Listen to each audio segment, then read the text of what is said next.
Olá a todos, vamos fazer o Economia em Ação dessa terça-feira e o comentário hoje, né, do comentário diário de hoje, foi em cima de uma pesquisa que o Banco Central fez, né, ele mandou a quarta pesquisa desse tipo, que ele manda para os economistas que alimentam o relatório Focus, né, a gente aqui, eu alimento o relatório Focus, que é a projeção de PCA, PIB, né, que é aquele relatório que vocês estão acostumados, e como no sistema de metas de inflação é muito importante a expectativa de inflação para você conseguir fazer a condução da política monetária adequada, o Banco Central manda uma pesquisa, já é a quarta, né, manda essa pesquisa para saber o que o mercado está achando de algumas variáveis, o que está achando de alguns fatores que são relevantes para a construção das expectativas. Bem, isso daí é um pouco o discurso oficial. Na verdade, esses documentos, essas pesquisas que eles fazem, na minha opinião, não é para saber nada, é só para lembrar a gente de algumas coisas, não é tanto para eles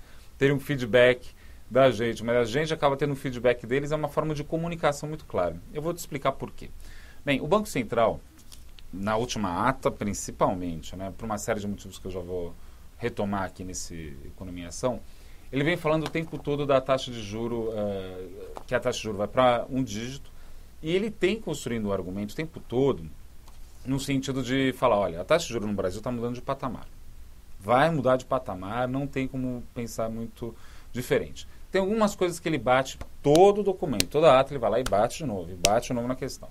Uma delas é a taxa real, a taxa neutra, de juros no Brasil. O que é a taxa neutra?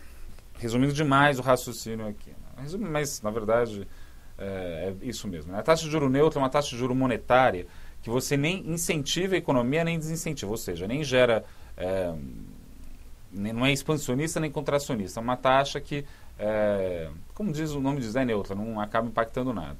Então, o que acontece? Dependendo do arranjo institucional, por exemplo, antigamente no Brasil, exagerando aqui o exemplo, antigamente no Brasil pouca gente tinha acesso a crédito. Então, se o Banco Central aumentava ou diminuía a taxa de juros, isso daí não diminuía ou aumentava o consumo lá na parte do consumidor, porque pouca gente tinha acesso a crédito.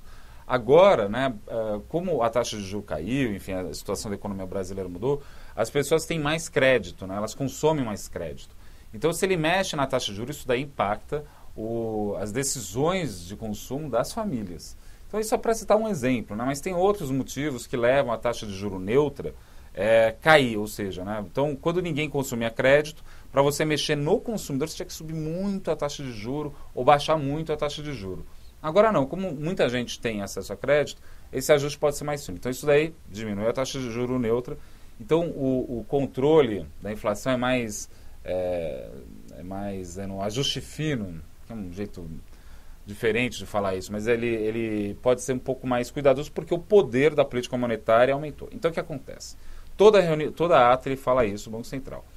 O que ele resolveu perguntar para a gente, economistas de mercado? Primeira coisa, qual que é a taxa de juros que a gente acredita que é a taxa de juros neutra no Brasil? Primeira coisa, né, eu não tenho como calcular a taxa de juros neutra. É um ponto hipotético, né, não observável, né, você não consegue medir qual que é essa taxa. Né, o conjunto de variáveis é tão grande que você não tem como chegar nisso. Só que é algo que a teoria neoclássica, que é quem valida teoricamente o sistema de meta de inflação, trabalha com esse pressuposto. Então, como faz parte do fundamento do sistema de meta de inflação, faz todo sentido perguntar isso. Então, ele perguntou qual que é a taxa de juros neutra. Aí ele faz uma outra pergunta, né? Então ele pergunta o nível. Depois ele pergunta qual que é o vetor, ela está subindo ou está caindo. Então, pergunta, você acha que a taxa de juros neutra caiu nos últimos 2 anos? Então, você acha que a política monetária está ficando mais potente? E depois ele pergunta, você acha que a taxa de juros neutra vai continuar caindo nos próximos 2 anos? É tão óbvio, mas é tão óbvia a resposta para isso, que é óbvio que a taxa de juros neutra caiu no Brasil e é óbvio que a taxa de juros neutra vai continuar caindo no Brasil. Né? Os fundamentos para isso são amplamente conhecidos. O volume de crédito aumentou, o sistema financeiro por conta da taxa de juros mais baixa, está emprestando mais dinheiro. Você teve o cumprimento do sistema de metas de inflação nos últimos anos. Tudo isso daí vai gerando credibilidade do sistema que faz a taxa de juros neutra cair o tempo todo. Então, como a pergunta é tão óbvia e a resposta é tão óbvia, não é que ele estava querendo saber o que a gente acha, não. Tá bom que tem 2 perguntas aqui, a D e E, que perguntam os fundamentos. Até isso daí é interessante para eles. Mas ele está falando, olha, a taxa de juros neutra no Brasil está caindo. Bem, e ele vai fazer a gente falar isso para eles, né? Então, para pegar esse argumento, né? Então, a segunda pergunta é a taxa de natural desemprego ou NAIRU. O que é a taxa natural de desemprego? Também é um ponto não observável, né? Essa ideia, tudo que em economia fala natural, é um ponto de equilíbrio hipotético, né? Nunca você consegue calcular isso daí. Isso daí os economistas neoclássicos ou ortodoxos, né, até acredito que podem calcular. Eu não acredito que isso é possível calcular, tanto é que ninguém apresenta um número confiável, e quando apresento, cada um apresenta uma coisa, então não vale nem a pena discutir isso. Mas a taxa natural de desemprego na NAIRU é uma taxa de desemprego que é um ponto, né, obviamente, que você tem nesse desemprego, a velocidade da inflação não se acelera, ou seja, por exemplo, a taxa de desemprego está agora nesse patamar de 5,8%, a gente está com uma inflação de 5%. Se a taxa vamos supor que a taxa natural é essa, né? O que acontece é que a essa taxa de desemprego 5,8%, a inflação vai continuar sendo 5%. O NAIRU aponta o seguinte, quando você tem uma taxa de desemprego de tal sorte, vamos supor que 4%, a taxa de desemprego, se manter durante 4%, a taxa de inflação sai de 5%, vai para 6%, vai para 7%, vai para 8%, ou seja, há uma aceleração na taxa de inflação com o desemprego. O que acontece? Né? A taxa de desemprego caiu fortemente no Brasil. A inflação explodiu? Não. Explodiu no sentido de sair completamente do controle. Tá bom, o ano passado bateu no teto da meta, não vou entrar nessa discussão agora. Mas saiu do controle, está saindo do controle agora? Né? Então isso tudo também, a resposta, né, é sabida, né, por parte do Banco Central, e ele só está querendo falar, olha, a taxa de desemprego natural também está caindo no Brasil. Caiu nos últimos 5 anos, no caso da NAIRU, não é os 2 anos, ele pergunta 5 anos, e 5 anos para trás e 5 anos para frente. Está caindo. Então, isso tudo aí vai conspirando para forçar uma ideia dentro do arcabouço teórico do sistema de meta de inflação. Insisto nesse ponto. Muitos economistas e colegas falaram, não, o Banco Central rasgou o sistema de metas, não está mais preocupado. Eu discordo. Eu acho que eles estão muito preocupados, sendo muito ortodoxos a respeito disso. O que eles estão querendo é forçar um pouco mais a política para baixo, mesmo porque, bem, aí vamos para a terceira pergunta antes, a pergunta sobre a POF, né? O IBGE conduziu uma nova pesquisa de orçamento familiar de 2008 e 2009, fez um peso, recalculou o peso do IPCA, e aí o que acontece? Ele pergunta, levando em conta a nova POF, a nova pesquisa, as suas projeções para 2012 aumentou a projeção de inflação para 2012, manteve-se igual ou diminuiu? Aí ele pergunta para 2013 a mesma coisa. Em relação a essa POF, tem outra. Quando ela foi divulgada, todo mundo revisou para baixo. O Banco Central formula o relatório Focus, então ele sabe que foi para baixo. Não é uma pergunta isso daí. Ele está, na verdade, afirmando. Eu estou sendo bastante incisivo nesse ponto. Obviamente, o Banco Central não vai admitir nunca, nem sob tortura, que é isso que ele está fazendo. Mas eu acho que é muito isso da comunicação mesmo, e eu acho correto no final das contas. Bem, isso para dizer que a taxa de juro no Brasil, eu projetei, no final do ano passado para esse ano, eu estava projetando em 10% a Selic. Por que 10%? Porque o meu receio se eles cortam muito rapidamente a parte curta da curva, a parte longa, né, ou seja, com os vencimentos de contratos mais longos, eles iam subir, ou seja, qual o raciocínio do mercado? Banco Central, tudo bem, você quer baixar os juros agora, isso daí vai fazer a economia acelerando, vai ter inflação, tendo inflação vai ter que subir a taxa de juros. O que o Banco Central está querendo fazer com esse tipo de documento, com essa pesquisa, com a ata, com os outros pronunciamentos do Banco Central, é falando, olha, a parte longa também vai cair. Não achem que não vai cair a parte longa da curva no Brasil. Ela vai cair e por conta dos fundamentos de ordem neoclássica. Insisto nesse ponto. Não é que eles estão inventando uma outra coisa. O Banco Central está sendo... Olha, estou ficando bastante fã desse Banco Central, porque é a utilização do instrumental como tem que ser feito. Bem, outro ponto, eu vou só pegar aqui o comentário. Tem um comentário que eu soltei no dia 30 de janeiro, que chama Política Monetária na Encruzilhada. Eu vou retomar esse assunto. O que ele colocou na ata, na última ata? O parágrafo 34, se eu não me engano. Se eu não me engano, não, desculpa, está aqui mesmo.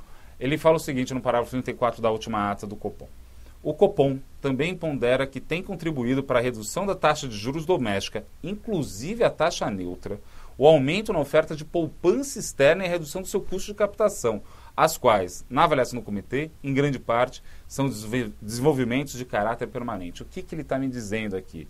Olha, a taxa de juros, a parte longa da curva, são contratos, né? São títulos que são negociados no mercado. Se é verdade que está entrando mais dinheiro na economia brasileira para capturar, né, que essa captura, a gente está capturando poupança externa, está entrando dinheiro aqui, tem dois efeitos. Um vai bater no dólar, que é o que a gente está vendo, toda hora preocupa, o ministro da Fazenda fica preocupado. Não vou entrar no mérito agora sobre isso, mas tem essa preocupação. E outra coisa, vai comprando tudo que é ativo. Um dos ativos que ele compra é título da dívida pública. Se aumenta o preço do título da dívida pública, a taxa de juros cai. É isso que ele está apontando aqui.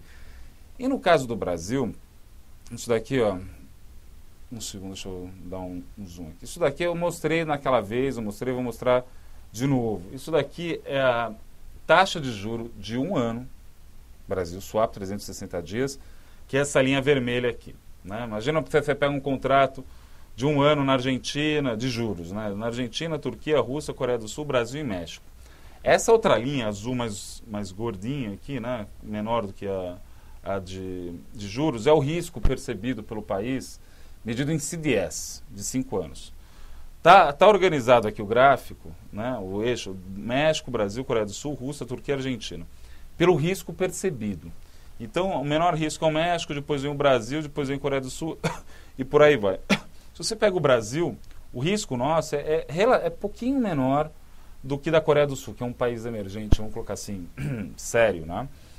Apesar do nosso risco ser um pouco menor do que o deles, a Coreia do Sul paga numa taxa de juros de um ano 3,60 de juros, um contrato de um ano em moeda local sempre, tá? Desculpa de eu ter falado, é sempre moeda local. O Brasil paga 10%, 9,90%. É óbvio que a gente vai absorver poupança externa. É isso que o Banco Central está falando o tempo todo. E documentos que nem esse daqui, somado a tudo que ele tem falado, eles estão dizendo o seguinte de forma clara. Taxa de juros é para baixo nesse país, até a parte longa.